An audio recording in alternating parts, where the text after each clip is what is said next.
Squaddies, Princess Kate opening the grand doors of Windsor Castle this week may look, on the surface, like a perfectly polished royal diary moment. But scratch beneath that glossy surface and you'll find layers of symbolism, irony and quiet reminders that stretch far beyond a single rugby reception. As the Red Roses stepped into those historic halls, World Cup trophy gleaming, they weren't just celebrating a 33-13 victory over Canada. They were walking through a living museum of royal memory, one that Prince Harry knows intimately, one that once framed his own sense of duty, purpose and belonging long before headlines tried to flatten him into a caricature. Windsor Castle has seen centuries of triumphs, tensions, reconciliations and departures. It doesn't shout its history, it hums it. And this particular gathering hummed loudly for anyone willing to listen. Kate, now firmly established as patron of the Rugby Football Union, hosted with warmth and confidence, embodying continuity. But continuity does not mean erasure, no matter how desperately some commentators want it to. This role was once Harry's, and he didn't wear it as a decorative badge. He invested in it. He showed up with curiosity, enthusiasm, and a genuine respect for the athletes who earned their place through grit rather than lineage. So when critics rush to frame this moment as some sort of symbolic replacement, it says far more about their insecurity than about reality. Windsor Castle didn't swap Harry out like an old piece of furniture. Life moved forward, as it always does, but the imprint of what came before remains. That's how institutions actually work, despite the fantasy version peddled by tabloids that thrive on zero-sum narratives. Kate's hosting of the Red Roses was polished, poised and appropriate. It should be acknowledged as such, without turning it into a competition. And here's where things get interesting, because the same outlets applauding her grace are often the very ones that spent years ridiculing Harry's engagement style as too emotional, too informal, or too much. Funny how authenticity is praised in one context and punished in another. The difference, of course, isn't behaviour, it's who dares to step outside the script. The private tour of Windsor Castle given to the players and staff wasn't just a treat, it was a gesture of respect. It said, "You earned this moment." That sentiment echoes values Harry consistently championed, especially in his work with veterans and athletes. Achievement through effort, recognition without condescension. Seeing those values continue even after his departure doesn't undermine his choice to leave. If anything, it validates that he was always aligned with the spirit of service, even when he became misaligned with the system administering it. And let's talk about timing, because the timing here is almost theatrical. Harry is expected back in the UK this month, not to wave from balconies or exchange pleasantries, but to face down Associated Newspapers Limited in court. While Windsor Castle celebrates teamwork and excellence, Harry is preparing to challenge a media empire that has spent years profiting from distortion. One scene bathed in applause, the other braced for confrontation. Both in their own way about accountability. The contrast couldn't be sharper if it tried. On one side, athletes who trained relentlessly, who showed up under pressure, who earned their victory point by point. On the other, tabloids scrambling to recycle old grievances, hoping outrage will do the heavy lifting that integrity never did. And yet, guess which side is treated as suspect? Guess who is accused of bringing drama simply by asking for fairness? That alone should tell you everything you need to know about the imbalance Harry is confronting. Kate's social media message ahead of the final was simple supportive and refreshingly devoid of spin. "Good luck, England, we're so proud of you." No agenda, no hidden knives, no subtext for columnists to overanalyze. And here's the irony critics refuse to acknowledge. This is exactly the tone Harry used when supporting causes he cared about. Encouragement without ownership, pride without control, leadership without domination. These qualities didn't vanish when he left. They were simply redirected.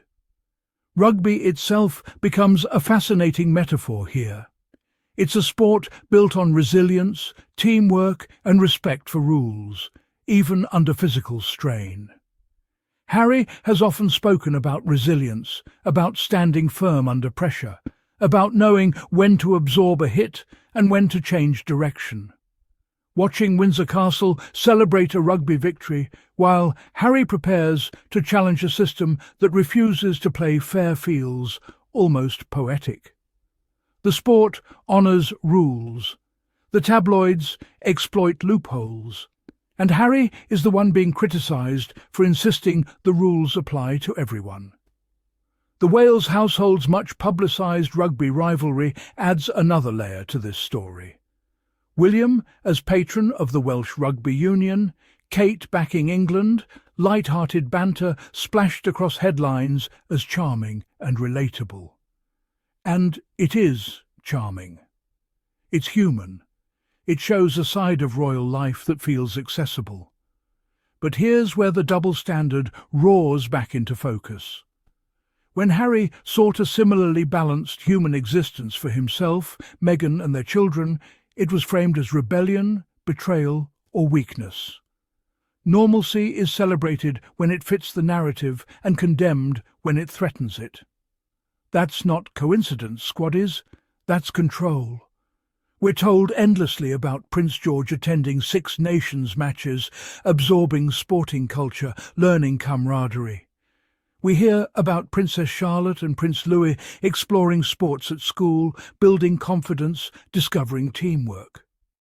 These stories are presented as wholesome, aspirational, and rightly so. But when it comes to Archie and Lilibet, the coverage shifts into a vacuum filled by speculation. Their lives are treated as mysteries to be solved rather than childhoods to be respected. And into that vacuum rush the usual assumptions. Are they missing out? Are they isolated? Are they deprived of heritage? As if heritage is something only one postcode can provide. As if Harry and Meghan, two parents acutely aware of the damage done by constant scrutiny, would somehow neglect enrichment. The suggestion is not just illogical, it's insulting. And yet it persists because it serves a purpose, to imply that Harry's choice was not just different, but wrong. Harry's impending return to the UK has been framed by critics as a man circling the wreckage of his past, haunted by what he left behind. This framing is projection masquerading as analysis. Harry isn't returning to mourn. He's returning to confront. He's returning to challenge a media culture that mistook access for entitlement and proximity for ownership. That takes resolve, not regret. Moments like this Windsor Castle reception don't undermine Harry's position. They underscore it. They remind us what he walked away from and why. Not because he despised service, but because service should not require silence in the face of harm. It should not demand the sacrifice of one's partner, peace, or children. Harry didn't reject duty. He redefined it on his own terms. What unsettles critics most is not Windsor Castle or Kate's poise or rugby trophies. It's the stubborn fact that Harry and Meghan didn't implode. They didn't retreat into obscurity. They didn't crawl back in search of approval.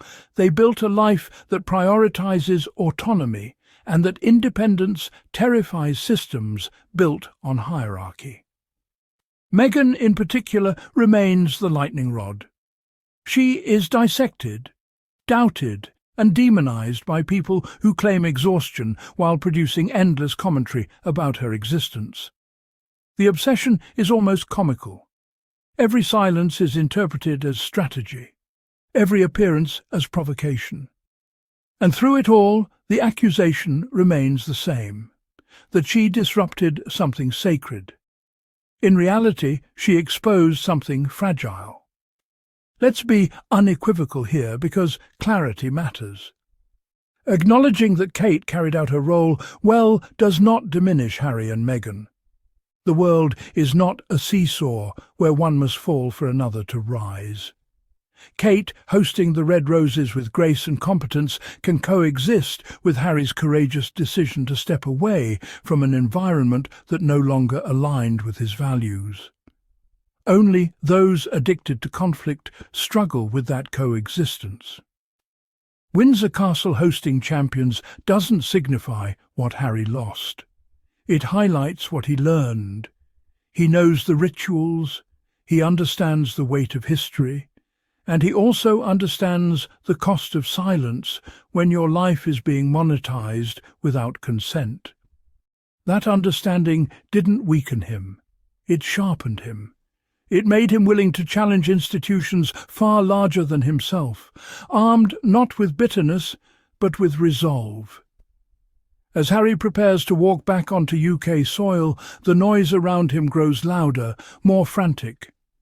Critics sense the shift. Legal accountability threatens narratives built on impunity, and so the volume increases. More speculation, more opinion masquerading as fact, more attempts to frame Harry's actions as personal vendettas rather than principled stands. But volume does not equal truth, no matter how desperately it shouts. The Red Roses victory celebration offers an unintended lesson here. Success is rarely the result of chaos. It's built through discipline, cooperation, and respect for structure. Harry's legal fight mirrors that principle. It's methodical, measured, and rooted in a belief that systems should be answerable. That belief doesn't make him disruptive. It makes him necessary. And let's not ignore the humour in all this, because sometimes the irony is just too rich. The same tabloids accusing Harry of clinging to relevance cannot stop writing about him. The same voices declaring him finished track his every move like anxious accountants. If irrelevance looks like this, one wonders what relevance must feel like. Squaddies, it's worth pausing to recognise how moments like this Windsor Castle reception are weaponised. A simple celebration becomes a yardstick. A hosting duty becomes a headline about absence. And yet, for all the attempts to frame Harry as looking in from the outside, he is very much engaged, very much active, and very much shaping his own narrative. This is not a story about nostalgia. It's a story about evolution.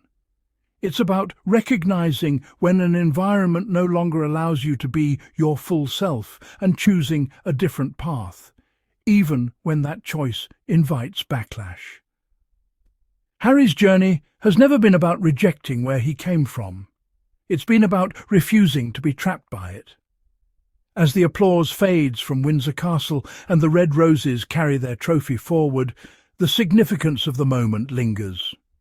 Not as a slight, not as a snub, but as a reminder that institutions continue, individuals adapt, and truth has a way of resurfacing no matter how deeply it's buried under headlines. So squaddies, while commentators scramble to twist this moment into yet another tired narrative, keep your focus steady. Look at the patterns, not the noise. Look at who is building, who is confronting, and who is desperately clinging to relevance through outrage. That clarity is power. Harry's return to the UK is not a retreat. It's a stand. And moments like this only sharpen the contrast between those who celebrate achievement and those who exploit controversy. History tends to be kinder to the former, no matter how loudly the latter shout in the moment. And if this deep dive gave you perspective, validation, and a few knowing laughs along the way, make sure you subscribe to Sussex Insights. This is where we cut through spin, challenge lazy narratives, and tell the story with context, courage, and clarity. Hit that subscribe button, stay with us, and let's keep dismantling the nonsense one truth at a time.